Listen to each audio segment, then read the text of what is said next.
Okay, I have one more set of functions to go over before we take a look at some potential Drupal editors. Okay, I'm going to scroll down here. So in this section, we're going to talk about variable get, variable set, and variable del, which is short for delete. Now, we've used these functions in previous videos, but I wanted to go through them in detail and give you a working example you could play with in a very simple format. If you want to learn more about these functions, go ahead and visit these pages on api.drupal.org. Okay, so what we're going to do here, let me go ahead and jump to our page. This example basically is demonstrated through these three sentences. The first sentence says the variable is currently set to 5, so we're using variable get here to grab a variable from the variable database table. The second sentence is also a link, which says increment the variable by 1. So if we click this, it will increment the variable. All that's happening here actually is that the page is being refreshed, and on every page refresh, the variable gets incremented by 1. And finally, we have a delete the variable link that when clicked will clear out the variable, and then the count will start at 0 again. Okay, let's take a look at the source code. We're starting here by using variable get to get a variable. Now, the first time that this loads, if you're using this example code, the variable won't exist. So we need to supply it a default variable, and that's 0.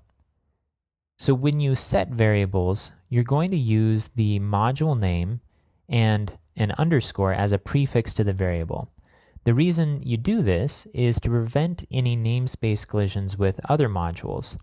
Every module shares the same variables table, so we want to make sure that we don't override any variables or collide with any variables that exist already.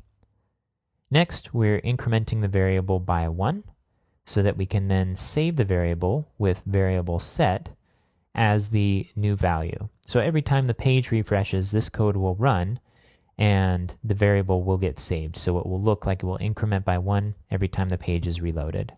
So variable set and variable get are very similar. Variable get as the second parameter takes a default value, and variable set as the second parameter sets the value. Okay, our next step is to add some functionality that allows us to reset the variable or delete it, and do so whenever there's a variable in the query string called clear. So we're checking to see if there's a clear variable, and then if so, we're going to go ahead and run variable delete. And this will delete our variable from the table. But then again, on the next page load, this variable set will run, and it will be created again.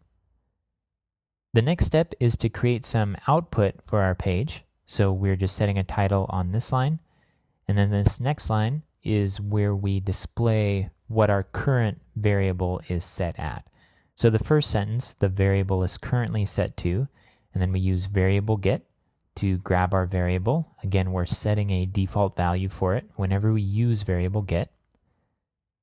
Next, we have a period and an L, which is our link function. So we're passing it some link text as the first parameter, and the path as the second parameter. In this case, we want to go to our tips page, which we're currently on.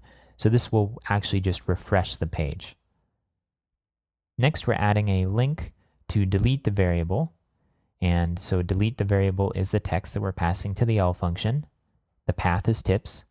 And then we're passing it an array so we can add the clear parameter to the query string. So we're setting clear to 1. So whenever this is clicked, clear will be set in the query string, and this code up here will run, and the variable will be deleted.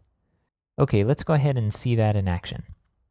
I'm going to jump back to our page, and I'm going to click the delete the variable link. Okay, if we scroll down, now we'll see that the variable is currently set to 0. Okay, right on, that worked. The final functions that we're going to cover have to do with this alert that displays up at the top when we delete the variable. It says you just cleared the tips variable from 7 to 0. So these messages can be really helpful, and there's a variety of ways to style these according to the intensity level that you want to display them at. So I'm going to go ahead and refresh the page once more, And you see we have one more item here that says random tip. Internet Explorer has a 31 file limit on style sheets. So this is another message that we're setting of a different style. You see this one's kind of nice. It's got the green check mark, and this one has a caution sign, so it's a bit of a warning. Let's go ahead and look at how these are generated. Okay, I'm going to scroll down a little further. So what we're doing here is using a function called Drupal Set Message. And if you want to learn more about Drupal Set Message, just go to this api.drupal.org page. We're checking to see if variable equals 1. So this is pulling the variable from up here where we're incrementing the variable. So right after we delete the variable is incremented by 1, and at that point, this Drupal Set Message will get triggered. And we're setting it to this random tip about Internet Explorer style sheets. We're going to go ahead and wrap it in a T function because we want this text in particular to be translated. And this is a good way to demonstrate a use of the T function. When we set clear, we want a warning to display that says, hey, you just cleared the variable. So we're going to check for the query string get clear, and we're going to check it for a value of 1, which is what our code sets it at. And then we're going to use Drupal Set Message, and we're going to use a slightly more complex version of the T function here. So one thing I wanted to demonstrate, going back to the T function, is that if you're translating a single string or a couple strings that are included in some HTML wrappers, you want those wrappers to be on the outside of the T function.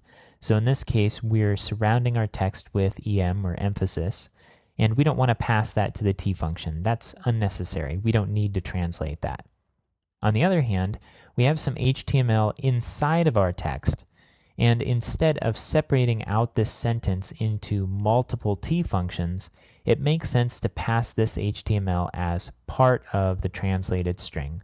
So we can just translate this entire string when we go to translate it to another language. And we're also using a placeholder here for the variable number. So we're using the exclamation point because we don't need to do any type of sanitization because we're the ones that are keeping track of this number. And we're passing the T function an array with the placeholders, in our case there's just one, and the value that is supposed to replace the placeholder. So in this case we want to replace the number placeholder with the variable, which is our auto-incrementing variable from above. And finally we're going to end our EM wrapper. And then this ends our T function and our string that we're passing to the Drupal Set Message function. And our second parameter is the level of message that we're going to display. By default, it shows that green one that's just a message, a notification that tells the user something that they just did and probably meant to do. Warning would be used more like maybe somebody just did something that they don't want to do. And there's one more setting called error, which is when there's an actual problem with Drupal, it will display in red. So Drupal Set Message is a great little utility for interacting with users without a lot of overhead. All it is a single function call.